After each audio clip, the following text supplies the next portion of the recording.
Hello guys, pag-usapan lang natin si Catherine Bernardo. Nagsalita na, hindi sarado ang puso niya kay Alden Richard kahit sumuko na umano si Alden Richard. Siyempre guys, no, sinasabi kasi ni Catherine Bernardo na talagang open pa rin ang puso niya para kay Alden Richard. Dahil lahat ng pinagsamaan nila ay kinilig umano itong si Catherine Bernardo at napatunayan ng dalawang mata ni Catherine Bernardo na kakaiba talaga ang kilos at galawan ni Alden Richard na pinadama kay Catherine Bernardo. Kaya naman guys, si Catherine Bernardo ay hindi niya umano sinasarado ang puso niya para kay Alden Richard. Napakalupit nun.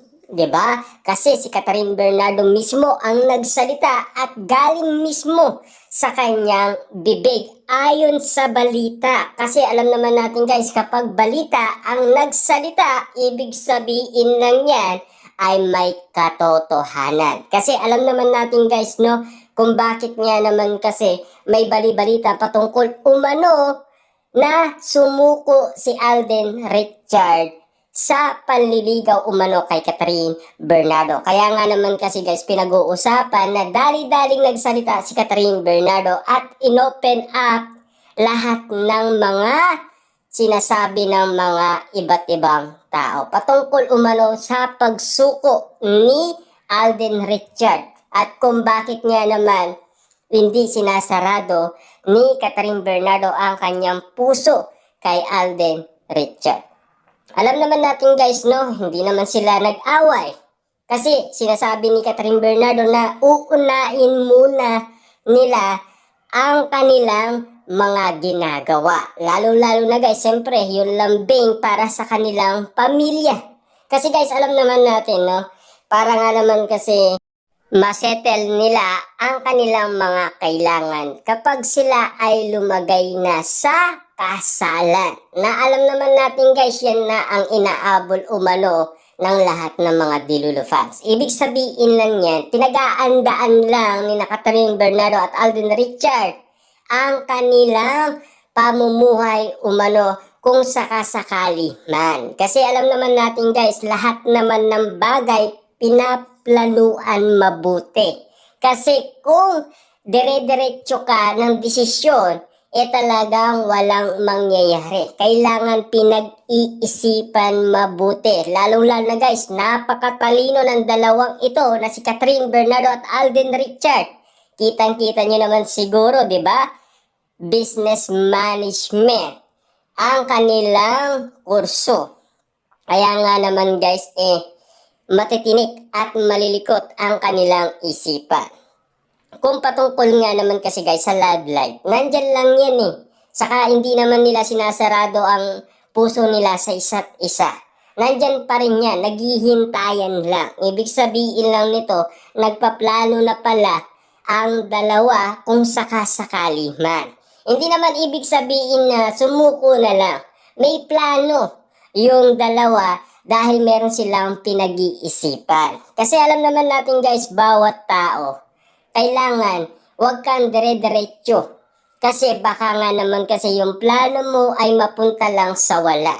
Kailangan pinag-iisipan at pinagplaplanuhan. Yan ang pinakamatinding diskarte na nalaman natin guys na patungkol umano sa ginagawa umano ni Alden Richard at Catherine Bernardo. At lalo-lalo na guys, masisilayan pa rin natin sila na magkasama sa March 21, 2025 dahil sa fashion show at lalo-lalo na marami na umano ang nag-aabang at marami na ang sabik na makita sina Alden Richard at Catherine Bernardo. Sana nga sabay nga naman silang rumampa kasi alam naman natin guys, mababaliw na naman ang mga netizens at ang mga Dilulo fans, lalong-lalo na guys ang mga sausawerang kapitbahay.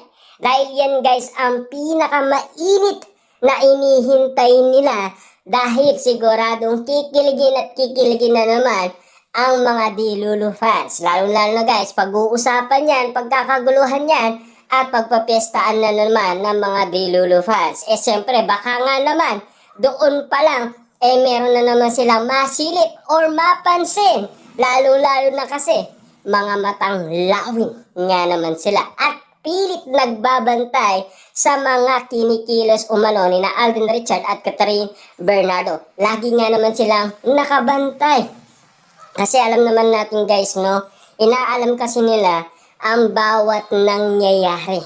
Kung may katotohanan nga ba talaga ang lahat ng mga isyong kumakalat sa social media. Kahit na dilulupans yan guys, ang pinaniniwalaan nila yung mga makatotohanan, hindi yung mga fake news lang. Kasi atid natin guys yung balita na alam naman natin kasi kinukuha natin yung impormasyon sa balita.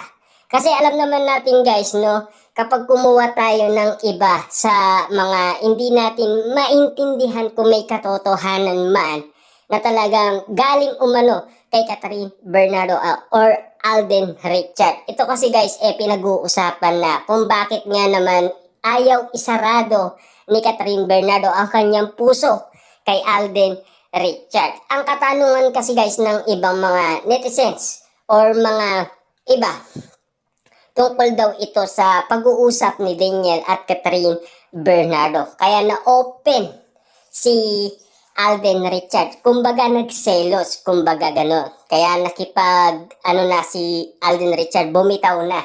Yun kasi guys ang usapan ng iba. Kaso nga lang guys, hindi gano'n Sabi nga ni Catherine Bernardo, malabong mangyari yun. 'Di ba?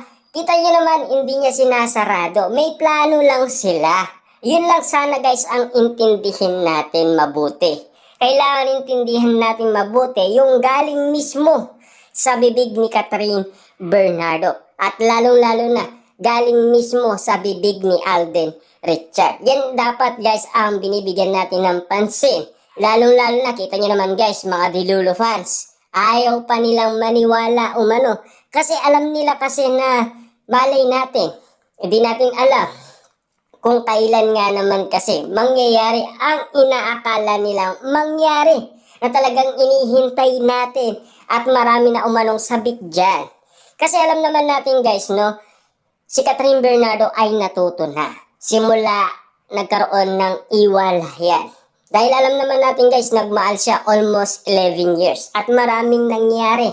Kaya nga naman hindi basta-basta ang isang Catherine Bernardo.